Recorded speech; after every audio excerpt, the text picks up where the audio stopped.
నమస్తే. ఇన్నాళ్ళు నన్ను సపోర్ట్ చేస్తూ, ఎంకరేజ్ చేస్తూ మీ ప్రేమని నాకు అందిస్తున్న ప్రతి ఒక్కరికి కృతజ్ఞతలు. అలాగే ఈ వీడియో కూడా ఖచ్చితంగా మీకు ఉపయోగపడుతుంది. లైక్, షేర్ అండ్ సబ్స్క్రైబ్ చేసి మీ సపోర్ట్‌ని నాకు అందించండి. అలాగే ఈ వీడియో పట్ల మీకున్న అభిప్రాయాన్ని కామెంట్ సెక్షన్‌లో కామెంట్ చేసి తెలియజేయండి. ఇప్పుడు వీడియోని చూద్దాం. జ్యోతిష్య శాస్త్రం ఒక అద్భుతం. వేదాంగమైన జ్యోతిష్య శాస్త్రం అనేటువంటిది మానవ జీవన గమనానికి ఒక వరం.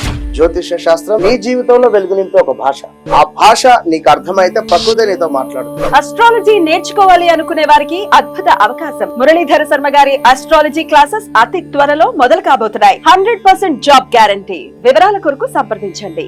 నమస్తే, వెల్కమ్ టు అవర్ ఛానల్. నేను పద్మిని. ప్రస్తుతంతో పాటు ప్రముఖ ఆధ్యాత్మికవేత్త, ఆస్ట్రాలజర్, లైఫ్ కోచ్, బాల త్రిపుర సుందరి ఉపాసకురాలు శ్రీమతి డాక్టర్ ఆర్బి సుధా గారు మనతో పాటు ఉన్నారు. మాట్లాడదాం. సుధా గారు నమస్తే అండి. నమస్కారం పద్మిని.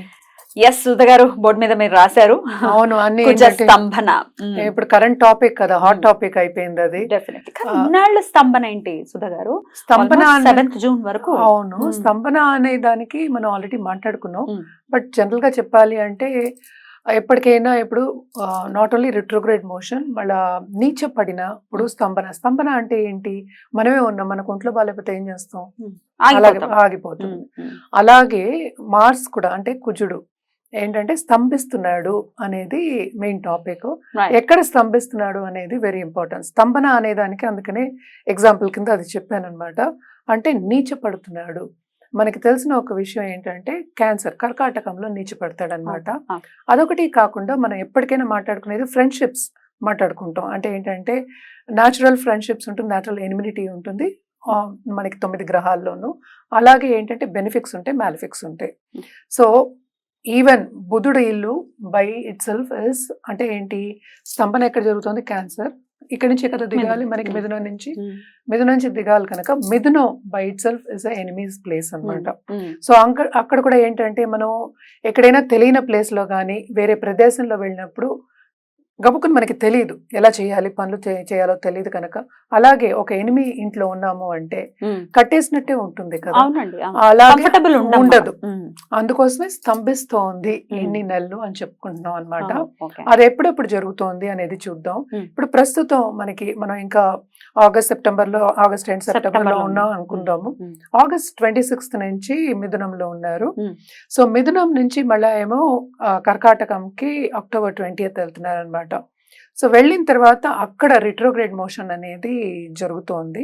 అంటే క్యాన్సర్ లో నీచ స్థితిలో జరుగుతోంది. అదేమో 21st జనవరికి మళ్ళా మనకి మిథునంలోకి వెళ్తారనమాట. సో October 20th నుంచి 21st Jan వరకు రెట్రోగ్రేడ్ లోనే ఉంటారు ఆయన? లేదు, కిందకి దిగిన తర్వాత రిట్రోగ్రేడ్ అవ్వాలి కదా. అవ్వాలి. రెట్రోగ్రేషన్ లోనే నీచంలో రెట్రోగ్రేడ్ రిట్రోగ్రేడ్ అంటే కిందకి దిగాలి కదా. So that is direct motion. So మళ్ళా రిట్రోగ్రేషన్ అయినప్పుడు వెనక్కి వెళ్ళాలి కదా.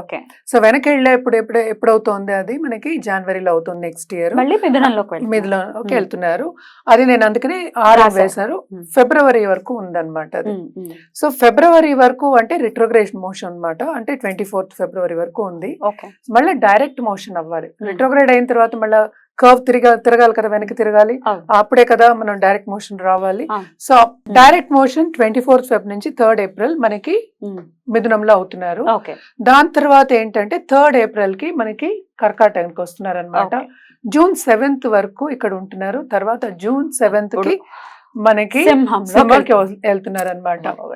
సో ఇన్ని రోజులు ఏంటంటే ఇది చాలా ఎక్కువ రోజులు. యూజువల్ గా మార్స్ మనకి కుజుడు 45 days లో మనకి మూవ్ అవుతూ ఉంటారు అనమాట. సో ఈ రిట్రోగ్రేడ్ మోషన్ మూలాన్ని అక్కడే తిరగడం మూలాన్ని ఈ 2 రాశుల్లోనే కుజ స్తంభన అనేది ఏర్పడుతోంది. ఎందుకంటే నీచ స్థితిలో ఎవరు ఏం చేయలేరు, అలాగే ఎనిమి హౌస్ లో కూడా ఏం చేయలేరు కనుక.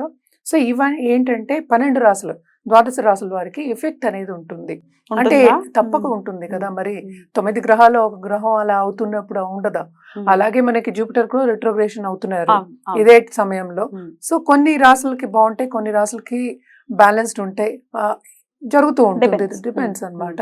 It is not only that. ఏంటంటే దీంట్లో కూడా మళ్ళా రిట్రోగ్రేడ్ అయినప్పుడు ఒకలా ఉంటుంది, Hmm. డైరెక్ట్ మోషన్ అయినప్పుడు ఒకలా ఉంటుంది. Hmm. సో రెండు విధంగా మనం చెప్పుకోవాల్సి వస్తుంది ఒక్కొక్క రాశికి ఓ అన్నమాట. రెండు చెప్తారు అయితే ఇప్పుడు. అవును, రెండు ఉండాలి అండ్ పరిహారం కూడా ఆబ్వియస్ గా చెప్తారు కదా? అంతే కదా. Right. జనరల్ పరిహారం అంటే మనం కుజుడికి Hmm. జపం అది చేసుకోవడం అనేది జనరల్ గా చెప్పుకునేది. Hmm. మనం ఒక్కొక్క రాశికి చూసి మనం విడివిడిగా చెప్పుకోవచ్చు. తప్పకుండా ఈ ఎక్స్ప్లెనేషన్ ఖచ్చితంగా వినాలి. వినకుండా డైరెక్ట్ గా వెళ్ళిపోవటం, డైరెక్ట్ గా రాశి గురించి తెలుసుకుంటే మనం నాలెడ్జ్ ఉంటే దాని అర్థం ఇంకాస్త బెటర్ గా అర్థం అవుతుంది మనకి.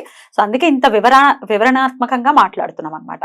రైట్, ఇక ద్వాదశ రాశులకి కూడా ఈ కుజ స్తంభన ఎటువంటి రిజల్ట్స్ ఇస్తుందో ఇప్పుడు చూద్దాం. సుధ గారు, మరి వృశ్చిక రాశి వారికి కుజ స్తంభన ఎటువంటి రిజల్ట్స్ ఇస్తోంది సుధ గారు? తప్పక కుజస్తంభన వృశ్చిక రాశి వాళ్ళు, ఎందుకంటే ఈ రాశికి అధిపతి కుజుడు కదా. ఎగ్జాక్ట్లీ. స్తంభన ఎక్కడ జరుగుతోంది మనకి? 8వ ఇంట్లో, మళ్ళీ 9వ ఇంట్లో జరుగుతోంది. బట్ మనం చూసామంటే కొంతవరకు వీళ్ళకి చాలా బాగుంటుందని చెప్పారు, ఎందుకంటే ఈ రాశికి అధిపతి కదా. సో చెడు చేయాలి అనేమి చేయలేడు. సో కొంతవరకు ఆబ్స్టికల్స్ రావడం కానీ, అడ్డంగాలు రావడం కానీ, అది అధిగమించి మనం చేసుకున్నాము అంటే ఈ రాశి వాళ్ళకి చాలా బాగుంటుంది అని చెప్పుకోవాలి. ఎస్పెషలీ ఇప్పుడు మిథునంలో ఉన్నప్పుడు కొన్ని ప్రాబ్లమ్స్ రావచ్చు, అలాగే నీచంలో ఉన్నప్పుడు కూడా కొంతవరకు కొన్ని పనులు అడ్డంగాలు రావడం కానీ, లేకపోతే మనలో ఉన్న కరేజ్ కొంచెం తగ్గి మనం అధిగమించకుండా ముందుకెళ్ళే ఛాన్సెస్ లేకుండా ఉండే ఛాన్సెస్ కూడా ఉంటాయి. అలాగే మనం చూసాము అంటే సో వీళ్ళకి ఏంటంటే సడన్ గా డబ్బు వచ్చే ఛాన్సెస్ కూడా కనిపిస్తున్నాయి. ఏంటంటే నీచభంగ రాజయోగాలు కూడా ఏర్పడుతూ ఉంటాయి, ఎందుకంటే 9th లో జరుగుతుంది. ఓకే. సో ఎందుకంటే ఇది భాగ్యం కదా. అవునండి. ఆ లగ్నాధిపతి అంటే ఈ రాశికి అధిపతి మనకి భాగ్యంలోకి వస్తున్నాడు. సో ముందుకి వెనక్కి వెళ్ళినప్పుడు భాగ్యం ఏర్పడే ఛాన్సెస్ ఉంటాయి, అలాగే స్టేటస్ లో కొంచెం తగ్గే ఛాన్సెస్ కూడా ఉంటాయి అన్నమాట. ఎస్పెషలీ రిట్రోగ్రేడ్ మోషన్ అప్పుడు అన్నమాట. ఎందుకంటే ముందుకు వెళ్తున్నది వెనక్కి వెళ్తే అలాగే అనిపిస్తుంది, స్తంభించినట్టు అనిపిస్తూ ఉంటుంది కనుక. సో కెరియర్ పాత్ లో వీళ్ళకి గ్రోత్ అనేది కనిపిస్తోంది. అట్ ద సేమ్ టైం అధిగమించి అంటే రెమెడియల్ మెషర్స్ చేసుకుని ముందుకు సాగే వాళ్ళకి చాలా తొందరగా వెళ్ళే ఛాన్సెస్, పరిగెత్తే ఛాన్సెస్ కూడా కనిపిస్తున్నాయి ఈ రాశి వాళ్ళకి. ఎందుకంటే మిగతా గ్రహాలన్నీ కొంత అనుకూల పరిస్థితి ఉన్నాయి కనుక ఇది కూడా చేకూరితే ఇంకా బాగుంటుంది, భాగ్యం అనేది బాగా ఏర్పడుతుంది అని చెప్పాలన్నమాట. ఏదైనా వ్యక్తిగత జాతకం మీద ఆధారపడి ఉంది. అండ్ ఆల్సో మనం చూసామంటే వీళ్ళకి పార్ట్నర్స్ వచ్చే ఛాన్సెస్ కూడా ఎక్కువ కనిపిస్తున్నాయి, అంటే ఎస్పెషలీ బిజినెస్ పీపుల్కి విస్తరిస్తాయి, బిజినెస్ విస్తరిస్తుంది. అలాగే ఏంటంటే ఒక సబ్జెక్ట్లో వెళ్తుంటే ఒక దాంట్లో వెళ్తున్న వాళ్ళు వేరే వెయిట్ పెట్టడం కూడా బ్రాంచెస్ పెడతారని చెప్తూ ఉంటాం కదా, ఆ బ్రాంచెస్ పెట్టే ఛాన్సెస్ ఎక్కువ కనిపిస్తున్నాయి. అండ్ ఆల్సో వీళ్ళకి గుప్త సబ్జెక్ట్ మీద చాలా అంటే ఎందుకంటే నీచం అయినప్పుడు తప్పక గుప్త సబ్జెక్ట్స్ మీద వీళ్ళకి ఇంట్రెస్ట్ పెరుగుతుంది. అలాగే ఇన్వెంటర్స్ అన్ని కనుక్కుంటూ ఉంటారు కదా, డిస్కవర్ చేసే వాళ్ళు ఉంటారు, వాళ్ళందరికీ చాలా బాగుంటుంది ఎస్పెషలీ ఈ పీరియడ్ అని చెప్పుకోవాలన్నమాట. రిట్రోగ్రేడ్ మోషన్ బాగుంటుంది, అట్ ద సేమ్ టైం నీచం అయిన పొజిషన్ కూడా బాగానే ఉంటుంది అనమాట. కరేజ్ దగ్గర మాత్రం కొన్ని ప్రాబ్లం అంటే ఏంటి అధిగమించుకుని వెళ్ళాలి, అందుకని ఇందాక నుంచి అదే చెప్పిన కొంచెం అధిగమించుకుని ముందుకు వెళ్తే కనుక తప్పక వీళ్ళు సక్సెస్ అనేది ఈ టైంలో చూస్తారు అని చెప్పాలన్నమాట. సో బాగుంటుంది వీళ్ళకి. మొత్తం రాశుల్లో ఇదే వినటం బాగుంటుంది అన్నట్టు. వృశ్చిక రాశి వాళ్ళకి బాగుంటుంది, ఎందుకంటే 9th కదా. నీచభంగ అంటే మిగతా గ్రహాలు కూడా బాగున్నప్పుడు బాగుండాలి, బ్యాలెన్స్ అవుతుంది. వీళ్ళకి ఏంటంటే భాగ్యం కూడా పెరుగుతుంది, పెరగడానికి ఒక దారి ఆపర్చునిటీస్ రావాలి కదా. సో తప్పక ఆపర్చునిటీస్ అనేవి బాగుంటాయి. అలాగే పై చదువులకు వెళ్ళే వాళ్ళకి కూడా బాగుంటుంది అనే చెప్పాలి. కొన్ని ఇబ్బందులు ఉన్నా ప్లసెస్ ఎక్కువ కనిపిస్తున్నాయి కనుక బాగుంటుందని చెప్పాలి. పరిహారాల విషయానికి వస్తే కనుక కరేజ్ పెరగటం కోసం ఖచ్చితంగా పరిహారాలు చేసుకోవాల్సింది, తప్పక చేయాలి అవి. ఎందుకంటే పాజిటివిటీ పెరగాలి మనకి. రోజువారీ జీవితంలో రెండు ఉంటాయి, నెగిటివిటీ ఉంటుంది, పాజిటివిటీ ఉంటుంది. పాజిటివిటీ పెరగడానికి తప్పక కుజాయ నమః చేసుకోవచ్చు. నవగ్రహ స్తోత్రాలు తప్పక వినండి, బల్లగుద్దు చెప్పాలి, తప్పక వినండి నవగ్రహ స్తోత్రాలు వీళ్ళు. అలాగే మంగళవారం పాలాభిషేకం చేయించుకోవడం అనేది చాలా మంచిది, ఎస్పెషలీ సుబ్రహ్మణ్య స్వామికి. అలాగే ఏంటంటే మనం ఎర్ర పువ్వులతో దుర్గాదేవికి దేవి పూజలు చేసినా కూడా చాలా మంచిది కదా. చేస్తే ఇవన్నీ చేసినప్పటికీ వాళ్ళకి ఏంటంటే పాజిటివ్ దారి ఆపర్చునిటీస్ అనేవి పెరుగుతాయి, బాగుంటుంది. వాళ్ళ లైఫ్ కూడా ఏంటంటే పరిగెత్తే ఛాన్సెస్ ఉంటాయి. బ్యూటిఫుల్, అలా బాగుండాలనే మనస్ఫూర్తిగా కోరుకుంటూ చాలా అద్భుతంగా వివరించారండి. ఇక నెక్స్ట్ ఎపిసోడ్ లో ధనుసు రాశి గురించి తెలుసుకుందాం. థ్యాంక్ యూ అండి, నమస్తే.